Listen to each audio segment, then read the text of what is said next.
Hey team, I just read this book and so I'm doing a little book club video on it. I thought that it was a good book to read just because it's fairly short and pretty manageable. I read it in an afternoon, and I like that it outlined the points that it made very emphatically.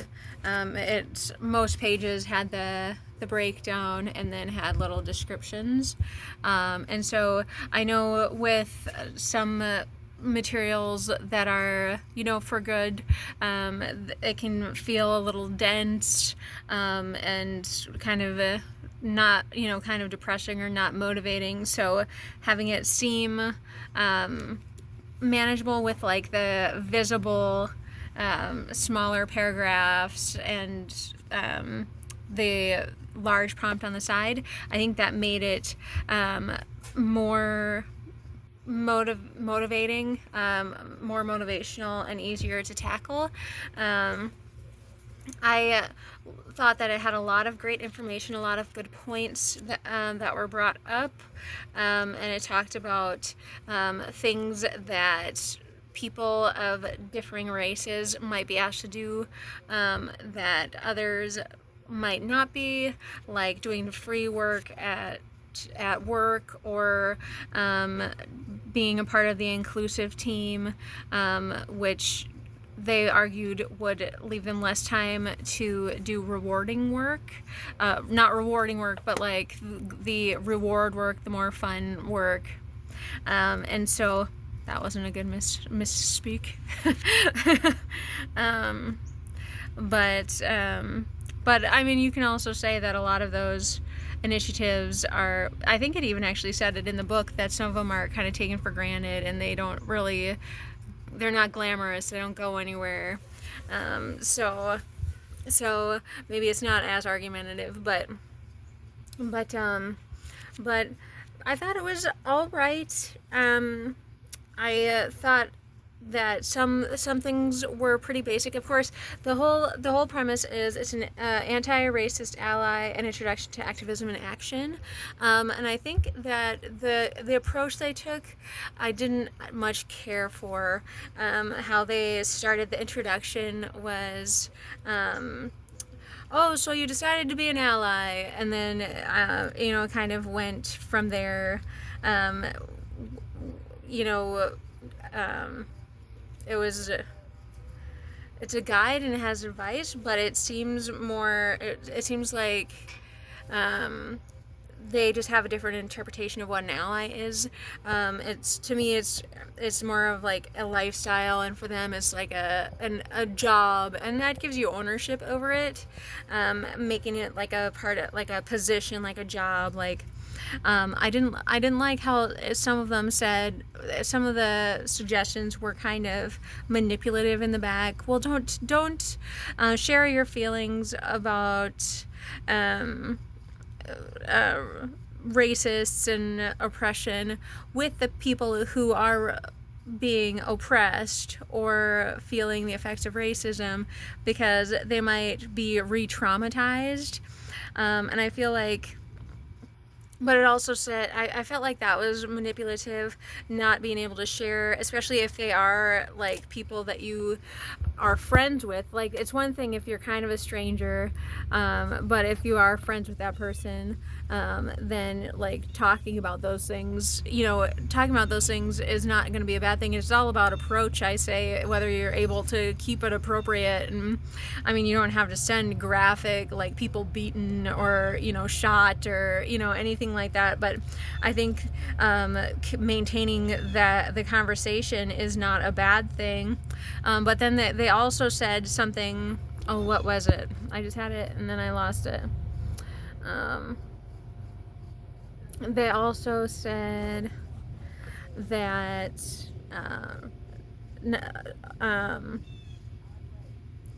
so it felt a little manipulative, I guess, just because it's exclusive, it's excluding these people from the conversation. And there was another part: don't tell your friends that you're now an ally. Just let your actions speak for themselves. And I feel like the action part is true, but and I don't feel like now you're an ally, so now say I am now an ally, and that's part of that it is a job versus a lifestyle. Whereas if it's, you're not going to say now I'm an ally, because you've been an ally kind of the whole time. And so it's not something, oh, now I'm an ally, I just want you to know, so if there's anything you need or whatever, because in theory you should already have that as part of your rhetoric, especially like in communicating with that person. Like, they should be able to sense if you are if you are an ally to them, and so you don't need to make it weird by saying, oh, I'm a strong advocate for racial recognition and equality. I think that would be kind of an abnormal conversation to have just in general with people that you are just meeting, or if you aren't already friends. Like, you can tell them that you're doing, you can just say, I read this book on allyship, and so it doesn't have to be weird. You don't have to say, now I'm an ally, but don't tell anybody. Don't tell anybody, though. It's, I thought that was kind of a strange, but I understand what they're saying. Like, your actions should speak for themselves. And so I agree with the sentiment. Just I think like the part that explained that on the page, I didn't much care for per se. But and it talked about, like, don't make it about you. Make sure you're listening, and listening for comprehension and not listening to respond. And so it was all right. There was another part. Gosh, it talked about saying, oh, I'm not a racist, is kind of the bare minimum. And it talked about how racism is kind of one of those things that you might not recognize all the time. You can't say, like, 100% of the time I am always not racist. I mean, some things might kind of ebb and flow in and out, maybe depending on where you're at in your life, and then maybe that's not racism, maybe that's circumstantial aggravation, or but it did say, like, don't use people that you know as a defense against an allegation of racism, saying, oh no, this person was my best friend, or I know this person, I work with that person. And because they said, if you are a misogynist, you still can marry a woman. If you disrespect women, if you hate women, not all relationships are going to be healthy, and that is true. That is very true. And so even if you are an ally, or have the training, you might not. You might slip up. Your conscientiousness of that might get warped, or might be kind of weird coming out, and so that is something to be mindful of. And like, I think I have actually said, oh, I'm not racist, and I have cited reasons why that I'm not gonna repeat here. Because that's not important, I guess. But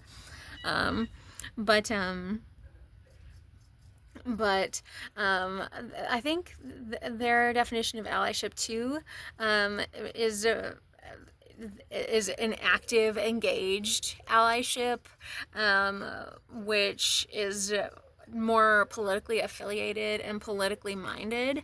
I actually just made a video, and I read a book, how political power isn't the same as true power, and getting that is through skills, and it's through what you can do, and I think how you treat people as well.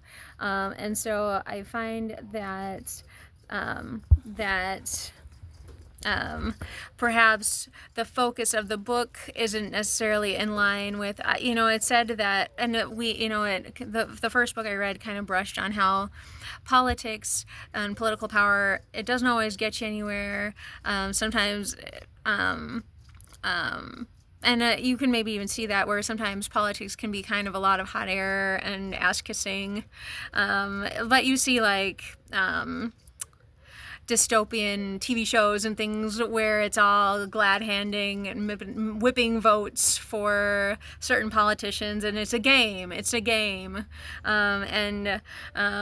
That's not what we want in our For Good initiatives, to be manipulating people and trying to garner more power for yourself and more power for XYZ. I feel like, I think it even mentioned in this book how the people find power and connection and influence with the people that they're closest to. And so that's not always going to be politicians. That's not always going to be like allies. And of course, you always want to have people like professional people or people outside of your current sphere who are still advocating for you or also advocating for you. And so it's good to have those, obviously, those communities of allies outside of your direct sphere. But and that can come in any different shape and size. It doesn't necessarily have to be as active, or and then this is something that was mentioned in the book too, having a kind of a holier than thou type disposition of, I know what I'm saying, I know what I'm doing, and so I'm doing it for the social media, doing it for the photos to put yourself on this platform of For Good, and so trying to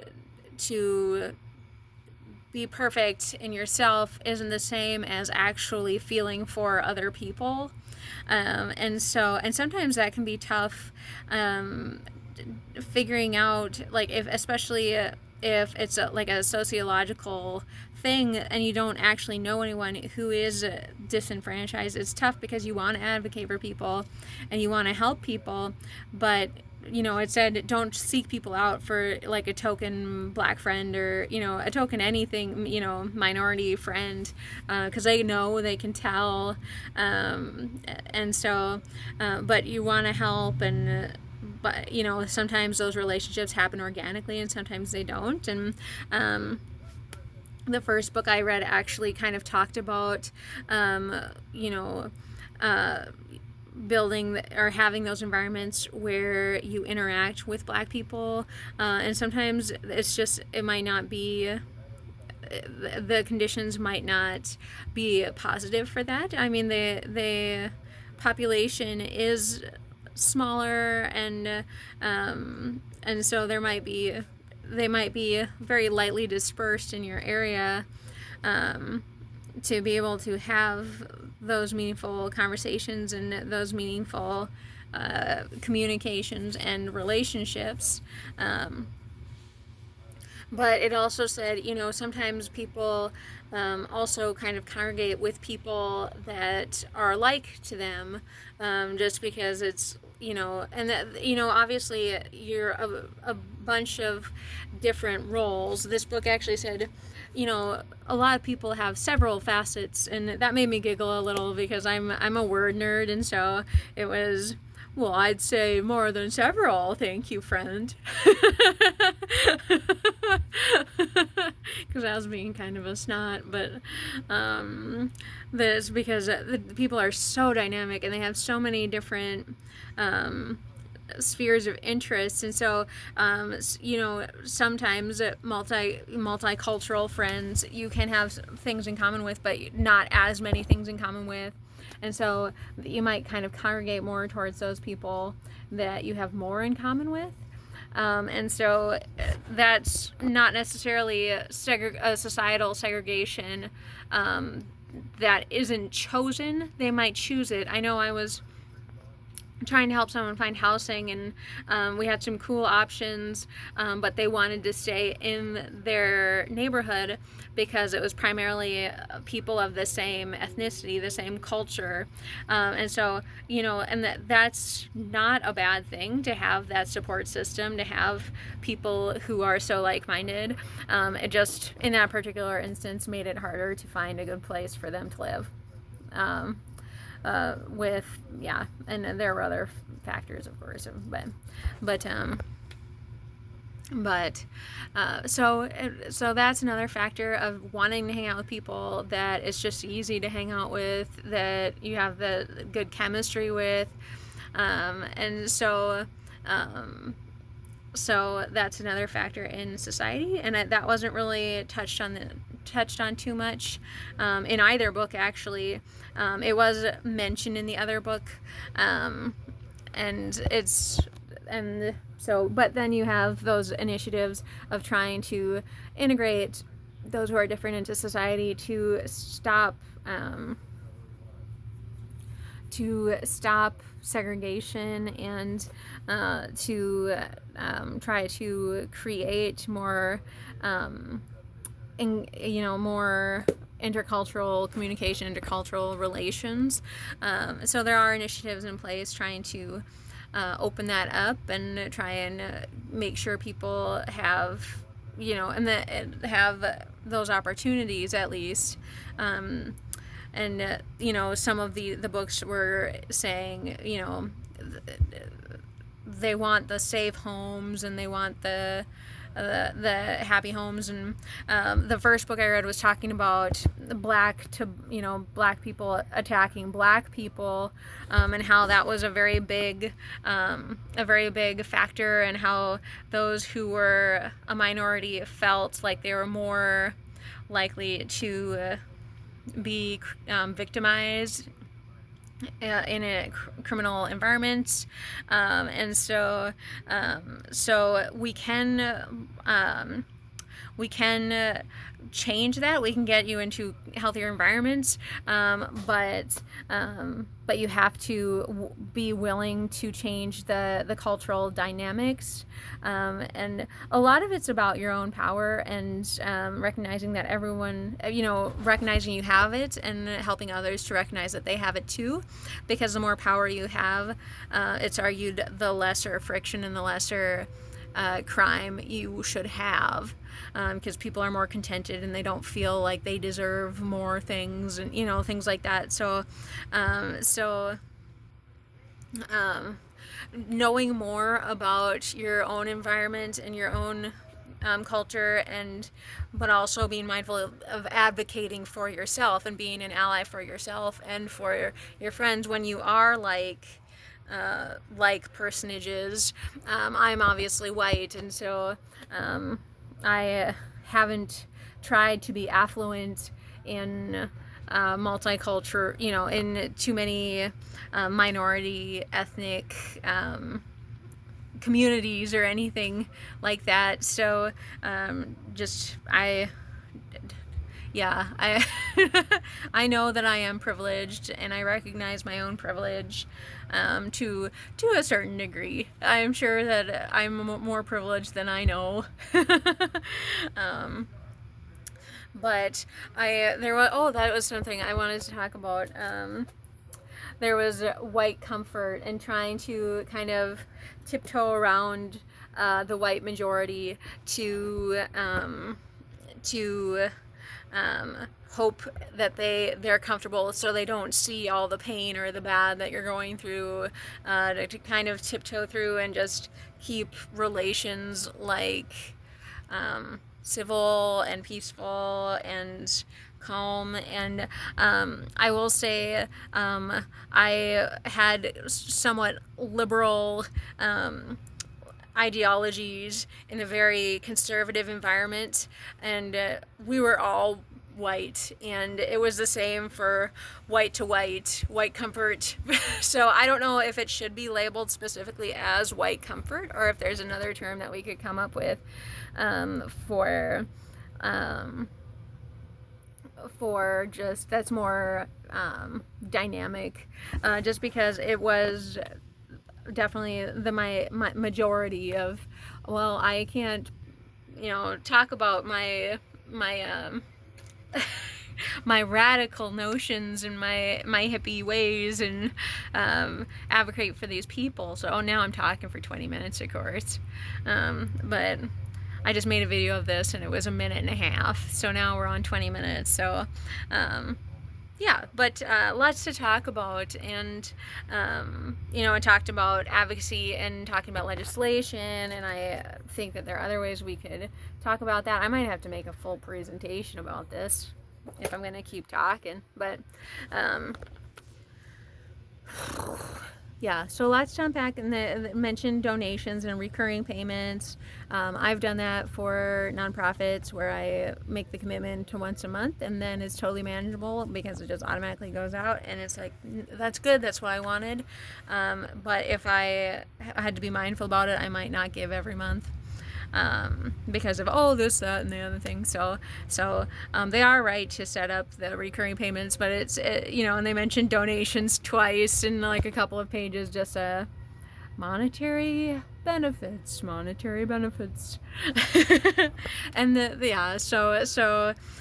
but thinking with social media the way it is, and with people the way they are and the easy access to social media, I'd like to see us change how we advocate for. And again, this book was very much a political affiliated.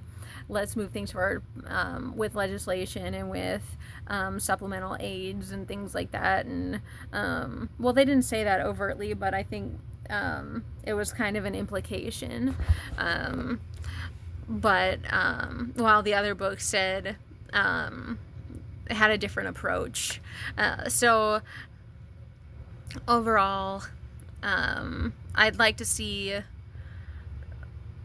more advocacy, and it mentioned write form letters for your friends, for emails, and I just feel like, just in general, not necessarily just for racial discrimination, but for all forms of discrimination, if we could communicate that in ways that are not just like form letters, or because it's so easy to become numb to that, to not pay attention, to be like, okay, fine, so if it can still be meaningful. And there are so many things to fight for, that it's easy again to just be like, okay, we know, thank you, that we know that this is an issue and we are working on it. We've got 20 other things going, 30 other things going, hundreds of other things going. So if, and I don't know if like hundreds of form letters, is going to break the mold, or, and especially with professionals who go through it all the time. So if we can think outside of the box on that, and with social media too, I think that would be better. And so I think that's great. And I know, that I just read a book on marches, like yearly marches for a cause, and I was kind of thinking, well, I don't think we really see that in any political parties, any political affiliations. I think there was a march for Martin Luther King Jr. Day every year up in Duluth, come to think of it, but I don't know if I've heard of anything else like it. But just thinking outside, like, I know there was like a yearly cancer walk, and the Women's Fund here has like a dancing event. So just having those things that are engaging and different and interesting, I think those are good steps too. So just thinking outside the box on that. Okay, I'm gonna wrap up this video because it's getting longer, and I didn't mean to speak so long. So okay, thanks so much, bye.